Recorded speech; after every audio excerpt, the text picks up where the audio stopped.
শিল্পপতির নাতি অপহরণ মামলায় বিহারের ঔরঙ্গাবাদ থেকে গ্রেপ্তার 2। পুলিশ উভয় অভিযুক্তকে ট্রানজিট রিমান্ডে নিয়ে আসে। আসানসোল আদালতে পেশ করা হলে 9 দিনের রিমান্ড পায় পুলিশ।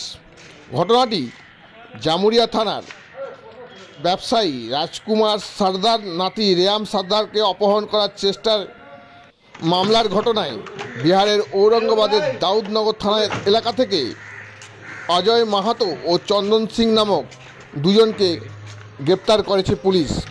গ্রামাঞ্চল শিল্পাঞ্চলের খবর, ব্যুরো রিপোর্ট।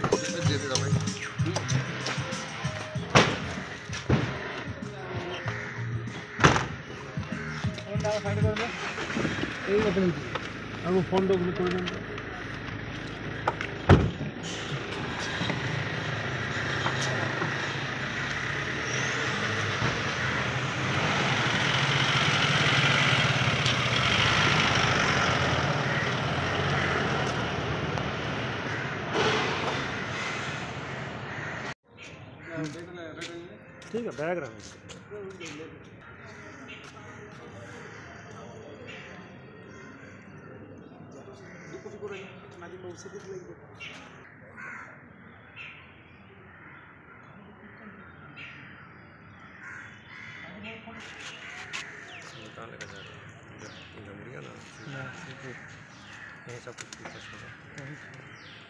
थाना ले